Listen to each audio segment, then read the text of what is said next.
Imagine a kingdom that was so advanced, so brilliant, that it literally engineered an empire out of water. We're talking about a city of incredible palaces and giant stone Buddhas, a place so productive it was known as the Granary of the Orient. And then, it just vanished, swallowed by the jungle for hundreds of years. Right? That's the big question. How does that even happen? Well, that is the amazing story of the Polonnaruwa kingdom. And in this explainer, we're going to piece together the clues to figure out its spectacular rise and its absolutely catastrophic fall. So let's get into it. You know, you'd think the story of a great capital would start with some grand, ambitious vision. But not Polonnaruwa. Its story actually begins with the collapse of another great power and a foreign invasion. This was a capital born out of pure necessity, not prestige. Okay, so for more than 1,000 years, the heart of Sri Lankan civilization was this incredible city called Anuradhapura. But it had one massive problem. Look at its location. It was right out on the northern plains, totally exposed. And after centuries of invasions, the powerful Chola Empire from South India just made a really smart military call. They skipped the old capital and chose Polonnaruwa instead. Now why? Simple. It was further inland, much easier to defend, and, this is the key, it controlled the crossings of the Mahaweli River, which basically let them cut the island in half. It was the perfect strategic base. So the Cholas may have picked the spot, but it was two legendary Sinhalese kings who would forge this military outpost into a true powerhouse. First, we have the great unifier who took the island back, and then the visionary who would take the kingdom to its absolute peak. Let's start with Vijayabahu I. I mean, this guy, for 17 long years, he led this brutal resistance campaign, fighting from the south until he finally kicked the Chola invaders out and reunified the island. But what's really fascinating is what he did next. He didn't move the capital back to the old, prestigious city. Nope, he kept it in Polonnaruwa. He saw how valuable it was strategically.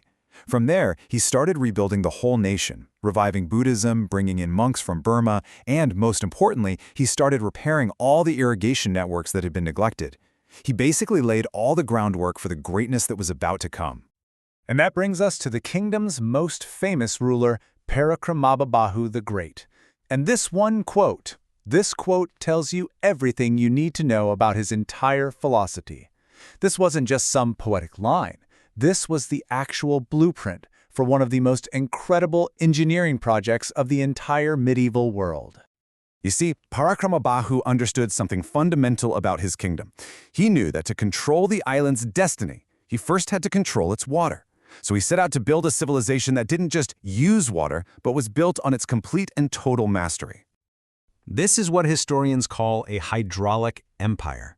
The concept itself is simple, but it is so powerful. Think about it. If the king controls the water, he controls the canals. If he controls the canals, he controls the rice harvest. And the rice is the food, it's the wealth. So if he controls the wealth, he controls everything. The army, the temples, the people. The entire power of the state literally flows from the king's command over water. And the scale of what he did is it's staggering. Look at this number. Almost 4,000 canals were built or fixed up under his rule. This massive network fed into over 160 major reservoirs. He basically transformed the dry northern plains into this unbelievably fertile landscape, which is how Sri Lanka got the nickname the Granary of the Orient. So this slide really lays out the whole playbook, right? Step 1, control the water with this massive engineering system. Step 2, that creates a huge surplus of rice. Step 3, that surplus turns into wealth, which you use to fund a powerful army and trade with other nations. And finally, step 4, you use that wealth to build these spectacular monuments to show everyone just how powerful you are. It's a perfect loop of power. And this system, wow, it worked brilliantly. It led to this explosion of culture and wealth and power. But, as we're about to see, the very things that made Polonnaruwa so strong, this intense centralization, also held the seeds of its own destruction.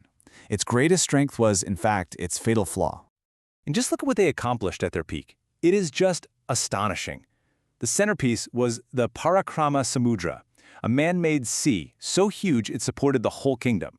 The royal palace was a 7-story behemoth.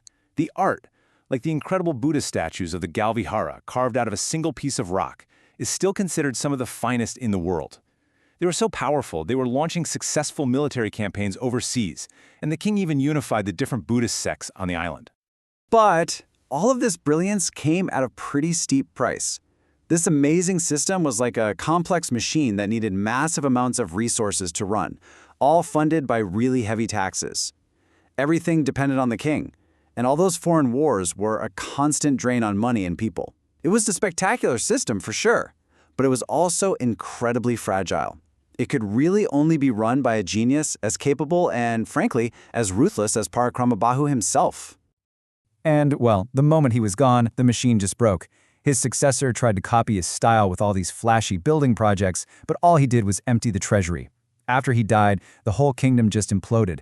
Rival royal families and powerful generals started fighting for control. It turned into a total mess. In just about 20 years, you have this revolving door of weak puppet kings that completely destroyed any real authority. The kingdom was basically rotting from the inside out. So with all this internal decay, Polonnaruwa was left incredibly vulnerable. The kingdom was basically a sitting duck, just waiting for a final catastrophic blow. A blow from which it would never, ever recover. And that blow came in the year 1215, the invasion of Kalinga Maga.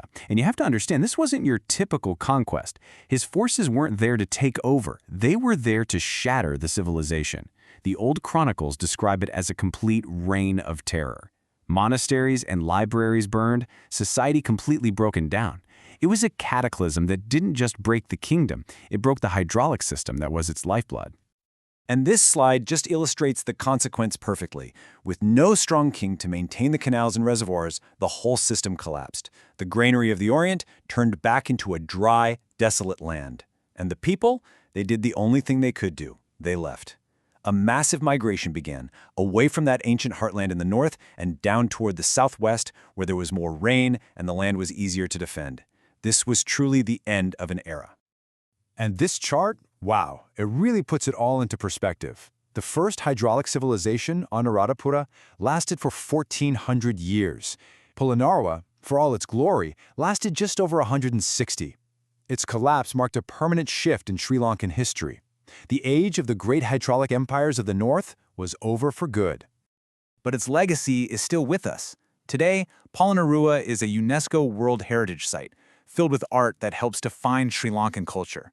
And what's absolutely incredible is that some of its engineering, like that massive Parakramasamudra reservoir, is still being used today to water fields, almost 900 years later. But its fall also had huge political consequences, creating a power vacuum in the north that allowed the kingdom of Jaffna to rise, shaping the island's history for centuries to come. So, the story of Polonnaruwa is just such a powerful lesson. It shows us how a brilliant, super-optimized, centralized system can achieve incredible things. But it also shows us how that same complexity can become a critical weakness. And it leaves us with a really fascinating question to think about. What can the fall of a medieval hydraulic empire teach us about the fragility of our own interconnected global systems that we depend on every single day?